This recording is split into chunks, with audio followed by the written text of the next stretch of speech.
Sejam todos bem-vindos para mais uma aula do CPC comentado para estudantes.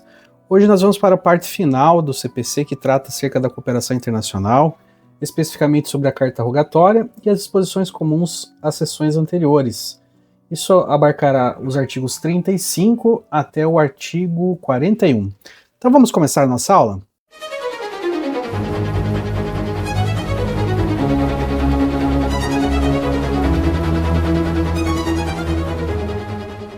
Se você tem interesse em receber um informativo atualizado do mundo do direito processual, basta se inscrever no link abaixo, né, no cadastro do Diário do Processualista, que você vai receber um informativo de forma gratuita e é um conteúdo exclusivo. Então fica a dica para todos os estudantes. Vamos iniciar o estudo de hoje fazendo a leitura dos dispositivos.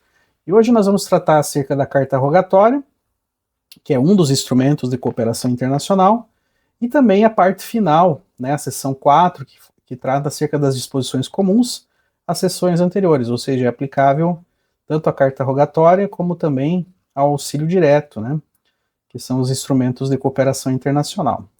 Quando nós observamos aqui o artigo 35, observa-se que ele foi vetado, então eu não vou estar tratando acerca do artigo 25. Vamos iniciar nosso estudo então pelo artigo 36, o qual eu vou colocar na tela. Vamos lá.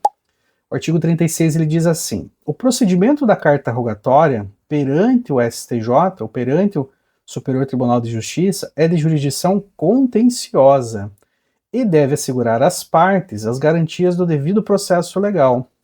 Parágrafo 1º. A defesa restringir-se-á a discussão quanto ao atendimento dos requisitos para que o pronunciamento judicial estrangeiro produza efeitos no Brasil.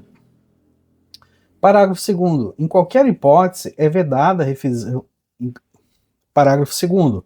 Em qualquer hipótese é vedada a revisão do mérito do pronunciamento judicial estrangeiro pela autoridade judiciária brasileira.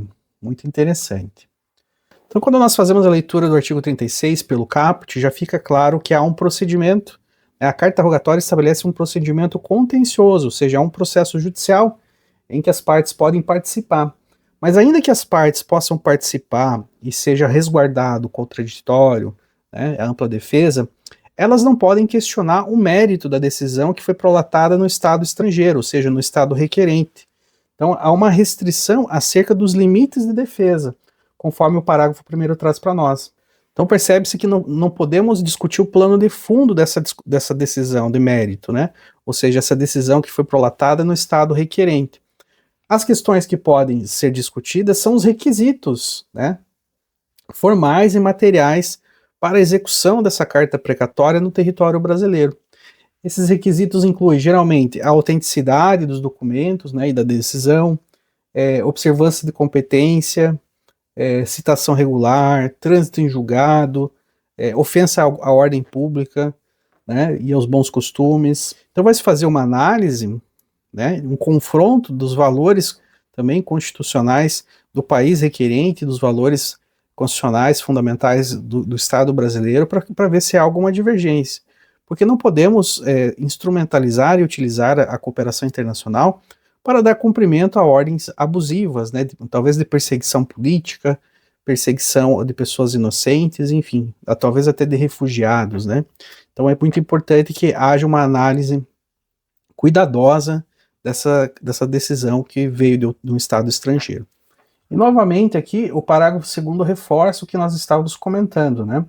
Ele diz assim: é vedada a revisão do mérito do pronunciamento judicial estrangeiro pela autoridade judiciária brasileira. Então não vai se discutir o mérito dessa decisão. Essa decisão ela já passou por um órgão julgador no estado de origem, né? Certamente houve um contraditório, uma ampla defesa lá. E quando quando se chega essa decisão no Estado brasileiro, subentende-se que já se passou por um crivo adequado de julgamento. Então o que se vai ter aqui é apenas um juízo de delibação, ou seja, o STJ não vai reexaminar questões de fato ou de direito.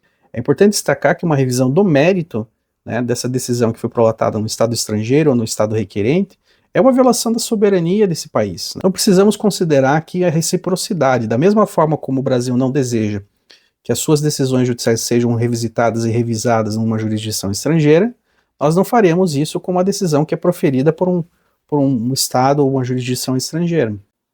Então, o juízo de delibação ele vai se ater aqui a essa questão formal, né? Se há realmente essa sintonia entre os valores fundamentais, se houve respeito ao devido processo legal, se há ofensa à ordem pública, se realmente faz sentido o cumprimento dessa ordem judicial no Estado brasileiro. E agora faremos a leitura do artigo 37 do CPC, o qual diz assim, eu vou colocar na tela.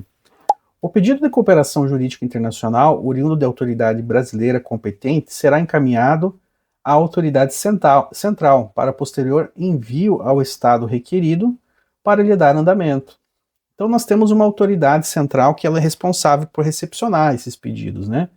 No Brasil, ela é vinculada ao Ministério da Justiça. Então o Ministério da Justiça, via de regra, é esse órgão centralizador que recepciona todo tipo de cooperação internacional.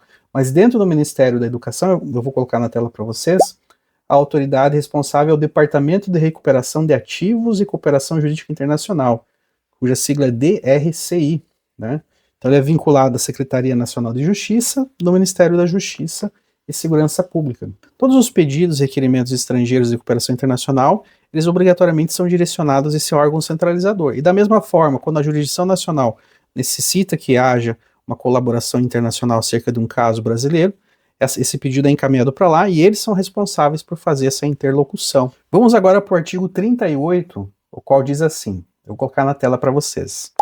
O pedido de cooperação oriundo de autoridade brasileira competente e os documentos anexos que instrui serão encaminhados à autoridade central, acompanhados de tradução para a língua oficial do Estado requerido. Olha que legal. Então, a ideia dessa autoridade central eu já tratei anteriormente, mas complementando aqui fala-se da tradução. É óbvio, essa autoridade central de outro país que vai recepcionar esse pedido de cooperação internacional, ele tem que entender do que se trata essa decisão judicial, do que se trata esse pedido, por que é realmente necessário que seja realizada essa cooperação internacional.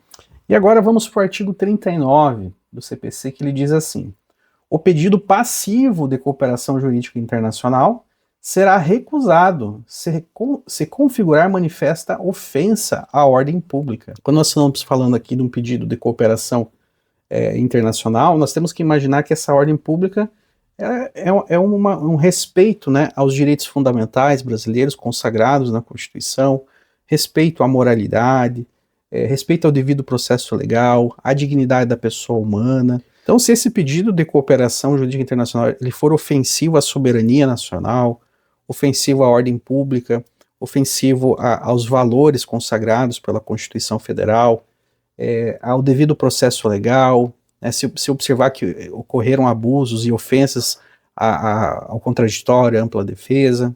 Então, tudo isso vai ser levado em consideração para se aprovar ou não aprovar, né, a continuidade do cumprimento dessa carta precatória ou dessa ordem judicial oriunda de um Estado estrangeiro. E agora vamos para o artigo 41, o qual diz assim, considera-se autêntico o documento que instrui o pedido de cooperação jurídica internacional, inclusive tradução para a língua portuguesa, quando encaminhada ao Estado brasileiro por meio de autoridade central ou por via diplomática, dispensando-se a juramentação, autenticação ou qualquer procedimento de legalização. O disposto no caput não impede, quando necessária, a aplicação pelo Estado brasileiro do princípio da reciprocidade de tratamento. Então, o que se percebe aqui é que quando os documentos são encaminhados pela via dessa autoridade central, subentende-se que eles são verdadeiros, né, que não há qualquer tipo de falsificação. Então, há uma presunção de boa-fé quanto à atividade pública desses órgãos centralizadores. E o que há por trás disso é uma ideia de desburocratização, de agilidade para o procedimento, não causar embaraços, né, ao cumprimento dessa cooperação internacional. Então esses dispositivos eles representam um avanço dessa interconexão global, né, e da necessidade dessa cooperação jurisdicional entre estados diferentes para que se alcance, né, a celeridade, a efetividade da tutela judicial. Bom, pessoal, espero que esse conteúdo tenha sido proveitoso para vocês. Se vocês gostaram, não esquecem de compartilhar, curtir, deixe seu comentário e principalmente inscreva-se. É muito importante para nós que você se inscreva. E ainda aqueles que tiverem interesse em adquirir minha obra chamada Negócios Jurídicos Processuais Atípicos, pela editora Dialética, eu vou colocar no final do vídeo aqui um QR Code para o redirecionamento. E na descrição também tem um link, tá bom? Dito isso, um grande abraço a todos. Fiquem todos com Deus.